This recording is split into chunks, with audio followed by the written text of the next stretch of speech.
Hello, today I want to show you how to make these fun beaded earrings with a fringe, looped fringe at the bottom. I feel like they're bringing me spring energy, which is great because I am in the dreary English countryside right now. I have a pattern which you could find on my Etsy shop or my Shopify store, and the links to those are below. And you'll also find a supply list below in the description as well. So to get started, we have cut a 4-inch piece of our fireline beading thread, and I'm going to pick up the first 4 beads in my pattern, like this, and then I slide those beads down towards the end of my thread, leaving a 3 to 4 inch tail. And then I bring my needle back around and I come back up through the first 2 beads again. And when I pull it tight, I have 4 beads sitting next door to each other like this, and I bring my needle back down through the second 2 beads. And then because this is the first 2 beads in our row, we want to make it strong, so we're going to loop again, come back up through the first 2 beads, and then down through the second 2 beads again. And there you have it. And for the rest of this row, we're going to be adding beads 2 at a time rather than 4. So I pick up my next 2 beads, I come down through those last 2 beads, pull that tightly, and then I'm going to come back up through those 2 beads I've just added, like so. And now I get my next 2 beads and bring my needle up through the last beads. And then we come down through those new beads.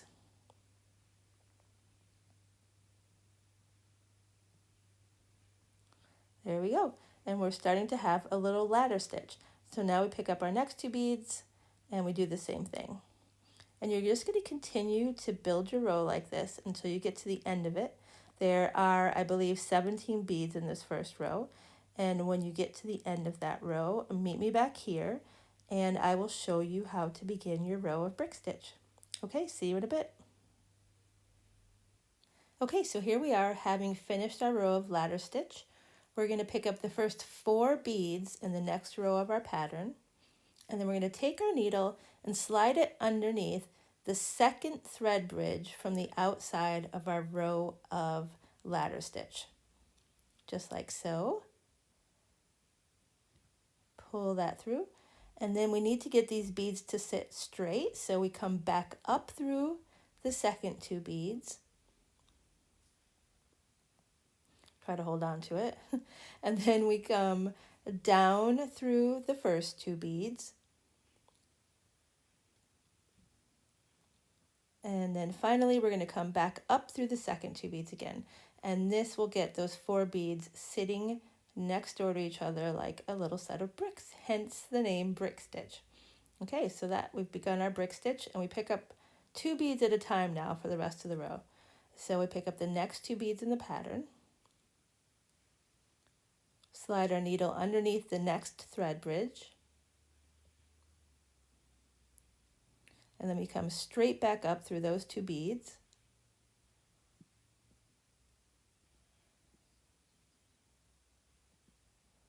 And now you are ready to add your next 2 beads. So let's take a look at this again. I come underneath the thread bridge,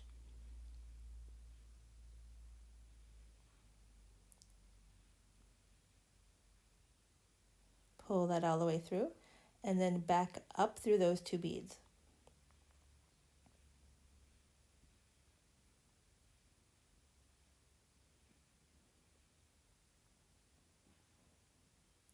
There we go, and we just continue to build this row in this manner, adding 2 beads at a time, following your pattern, taking your time so you don't get knots. And when you get to the end of this row, I want you to meet me back here, and then we are going to just look at starting a row of brick stitch again, because I think that's the trickiest part of the whole thing, is that first start of the row. So you finish up this and I'll meet you back here.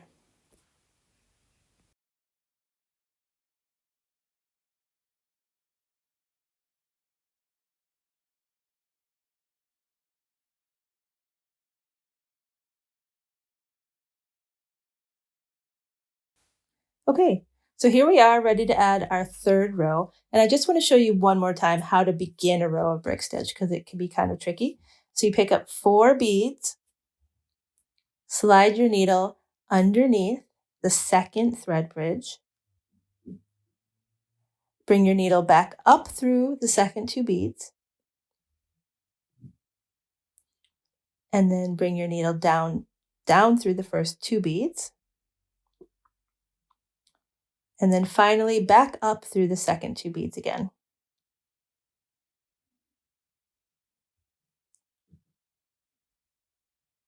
And now you're ready to complete the row, adding 2 beads at a time. I'll see you back here where we're going to learn how to end a thread and start a thread. See you soon. Okay, so here we are. I've run out of thread, and so I need to start a new one. But before I do that, I need to take the original thread and weave it down into my piece and secure it. So I'm going to just take it down a few rows, find 2 sets of 2 beads next door to each other, like these two. And then we're going to loop around those 2 sets of 2 beads twice in order to create some tension and to anchor that thread so it won't come undone. So there, I have done that. And then once I have done that, I'm just going to take my needle down a couple more rows and then I can clip it and we will add a new thread. So now I have clipped that and I have my new thread ready to go. I'm going to find a place to anchor my new thread. Here we go. And I'm going to go around 2 sets of 2 beads. And you want to ideally find 2 sets of 2 beads that you didn't end your other thread in, because sometimes it can become crowded inside the space of the bead hold. And if you force too much thread through it, it will crack the bead. So if you ever have any sort of tension and it's hard to get your needle through the bead, then just pick another set of beads because you don't want to crack your beads. That is just heartbreaking. And so there I've brought my needle out of the outside edge of where I ended, and I'm ready to just start weaving again, just as if we had never ended.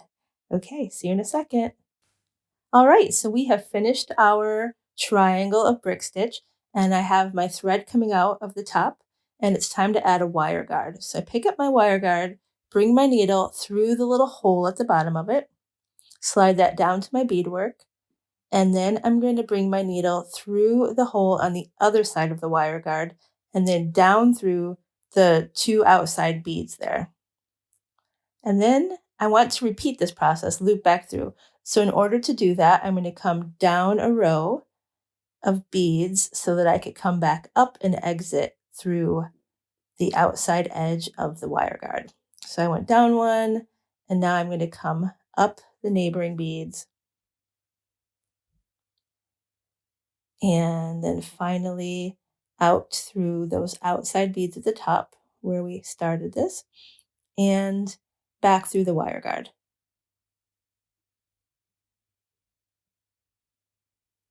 And then I come down through the other side of the wire guard.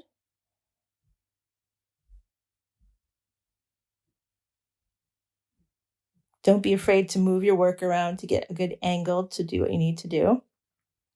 Never ever want to force things with these beads because they are glass, remember, and they can break.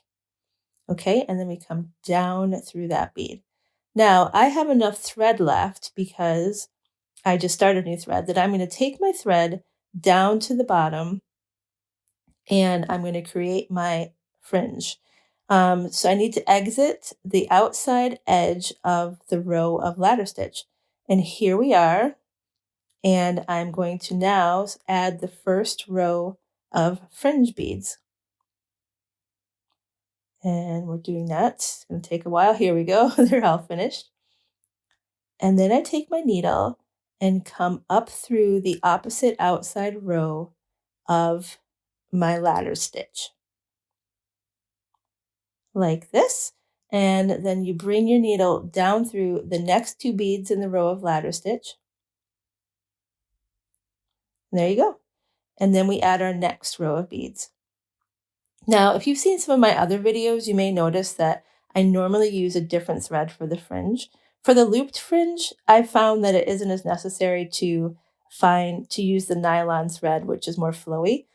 So makes this pair of earrings easy because you could just use one kind of thread for the whole time, which is fireline. So we're doing that, repeating that process again, where I come up and then down through the next two beads in the ladder stitch. And I keep going. Here's the next row. We come up through the two beads and down through the neighbors.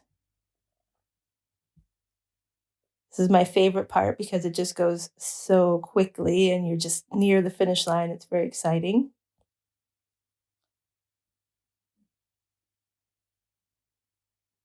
Okay, here we are. Bring it our next row of fringe up. And this is our final row of fringe. So this time we're going to weave our needle up into the beadwork. And then we're going to find two neighboring beads to loop around in order to anchor that thread. So just like we've done before when we started a new thread and ended an old thread, we are going to loop around two sets of two beads to create some tension and anchor this thread. And I'm hoping by this point you were like super excited and proud of yourself. Unfortunately, you have a whole nother earring to make, but that's okay. You've got this now. You're probably a pro by now. And so after I do those little loops, I'm just going to take my needle up into the beadwork, a few more rows to make sure it's extra secure, and then I will clip it. So meet me back here once you've woven in all of your strings, and then I will show you how to add the ear wire at the top. Okay, so here we are. All of our strings are cut.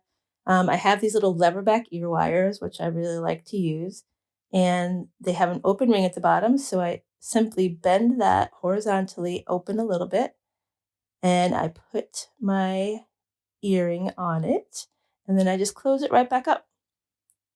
And there you have it. You've made your first of these fun springy earrings. I hope you've enjoyed this tutorial. And if you have, please subscribe. I have a lot of exciting new things planned for the next couple of months. And thanks for hanging around. Bye.